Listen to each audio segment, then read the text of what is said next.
walking down London's South Bank on the Thames. I'm about to meet Helen, who is a Nico member who's gone through a lot of metabolic change over the last few years. And I just wanted to say hello and talk to her about what she does for a living and how that's changed, because she's a professional coach and she helps people change their performance at work. Oh, hang on, I can be in it too, look. Yeah. I can literally be There we go. talking to you. So, all right, let's talk about, we've known each other for Ooh. a while. Yeah. Although today is the day that I met you that you weren't that small, which was nice. And basically, when we used to talk in the old days, Yep. what we had in common was we've got young twins. Yeah, we do. About the same age. About the same age, and that would really mess with our lives. Yes. We both went through a bit of a weight loss journey, We did. but I think what I've been seeing a lot of is you've been on the internet doing your work, which is coaching people. Yep. And Leadership I think, coaching. so leadership coaching. Yep. Tell me a bit about what you do first off. So I help the leaders who run teams build cultures where, I guess that the teams run themselves. Right. So we empower the teams, we train the teams so that the stuff doesn't end up landing on the leaders, desk on a night.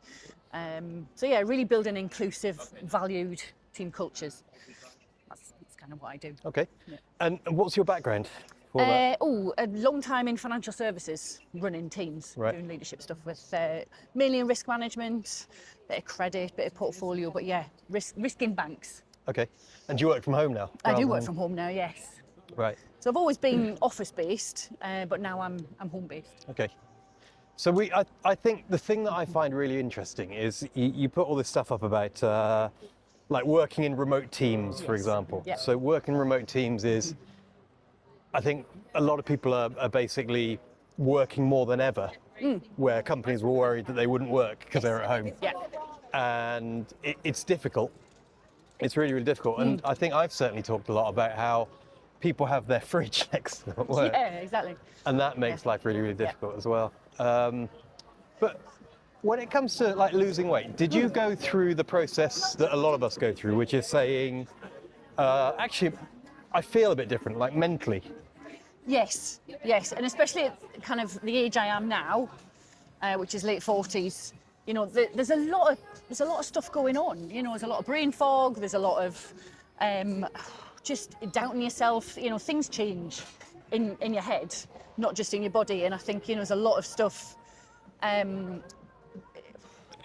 You just start to question what's going on. So I think losing weight helped me really. It was one of the things that contributed to my kind of brain fog getting a bit easier, I think. Right.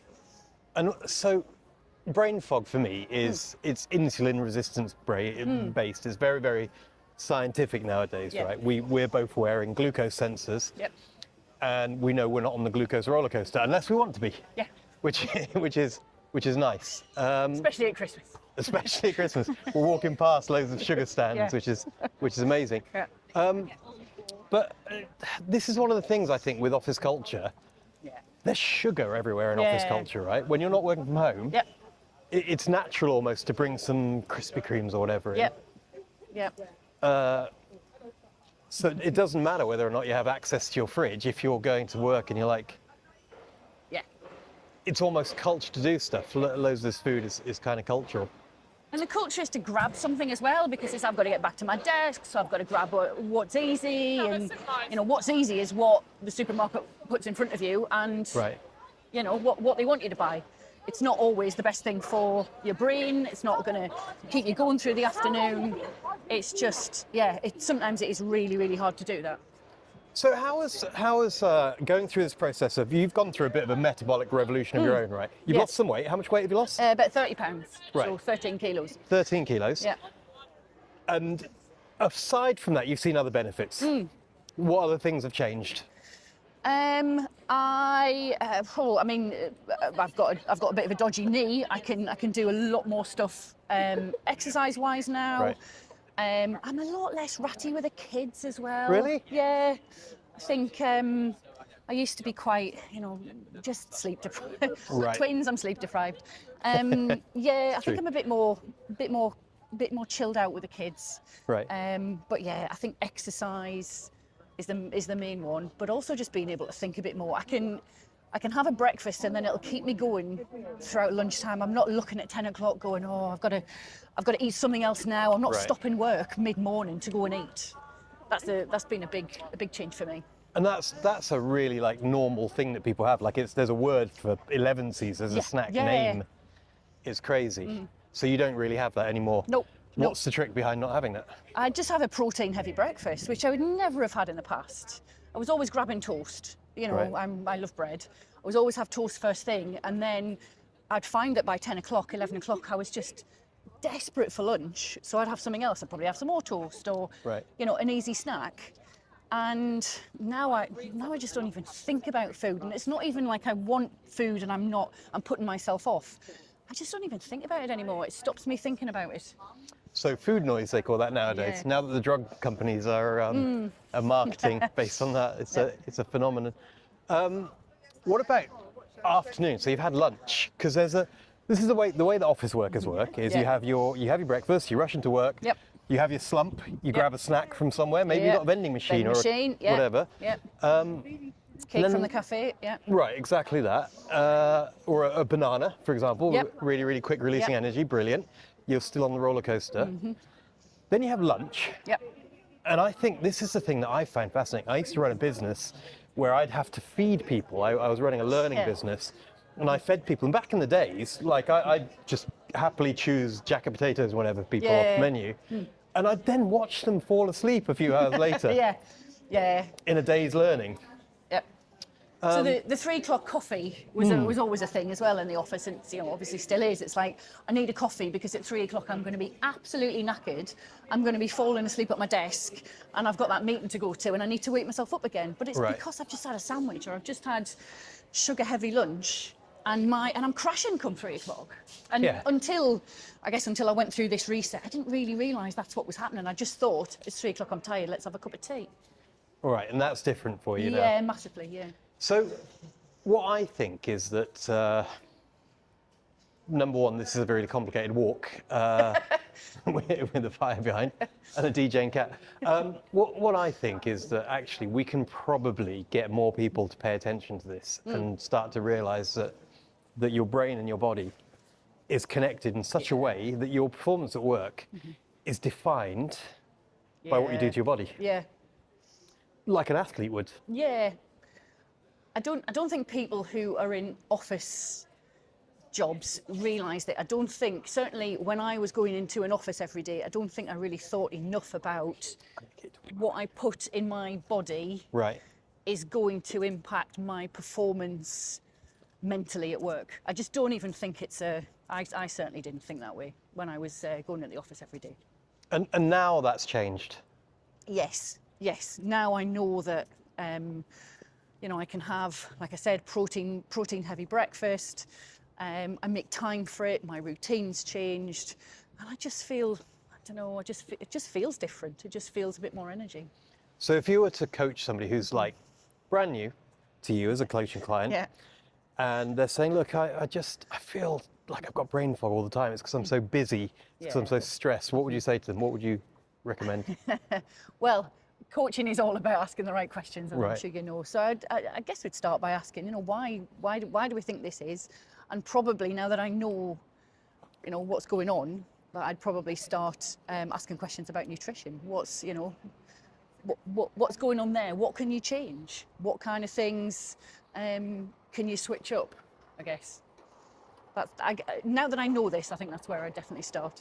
Right. What's changed for you since paying attention to your blood glucose?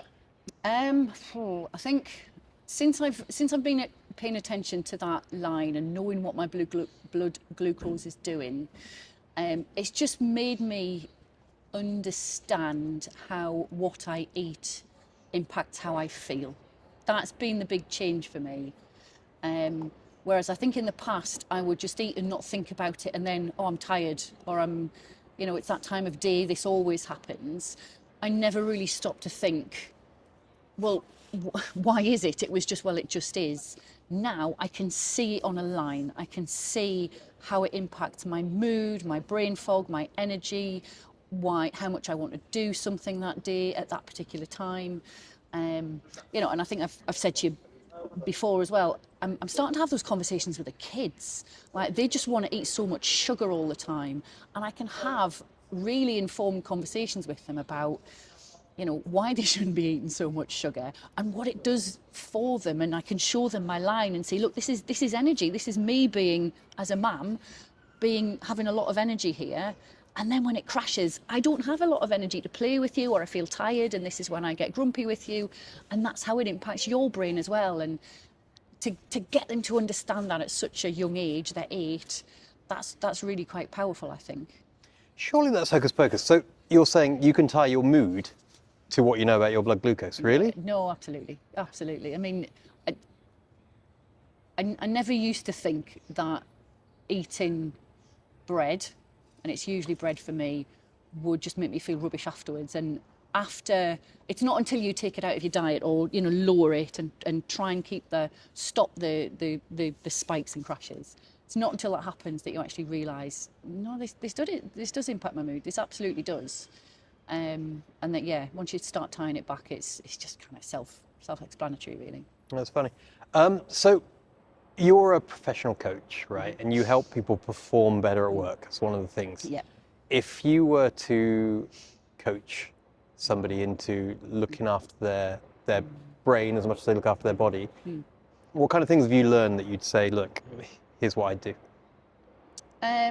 I think if I had somebody who was coming to me with the same kind of challenges, you know, saying, look, I can't focus, or I'm, you know, really struggling at work, I think I would, knowing what I know now, start asking them questions about their nutrition, start asking them what's going on. We'd obviously have a very holistic view, but I never would have brought nutrition into it in the past, but I think I definitely would now. I think start asking about what kind of stuff is, you know, how do you set your day up? What does that look like? What are you thinking about on a day-to-day basis? How is it stopping you performing? What's impacting? Yeah, I think I'd really bring that. I never would have done that before, but now that I know what I do, I think I'd bring that in. Right. It's everything's connected. It's the weird thing that you know. Yeah. Everyone's told you that for years, Yeah. but then you've got grown-up stuff to do, right? Yeah. And it's hard. So how have you coped with just daily life? You've got 2 kids, and you've completely changed the way you eat. Have you then changed it back or not? I think what I've found is I can still have the occasional something that would have changed my glucose in the past, but it's not the end of the world anymore. I think in the past it would have been from a kind of, I've done diets, everything's been, you know, it's a diet focus, and it's always been all or nothing. Whereas I think now I'm not thinking like that. My mindset's just totally changed. I'm not thinking about, I'm on a diet now. This is just how I eat now. And I've never been able to get that before. In the past, I always wanted to have a kind of, you know, a Damascus conversion. It was always, that's what I wanted my mindset to be. And it's not until I've kind of been on this metabolic reset that I've actually got there.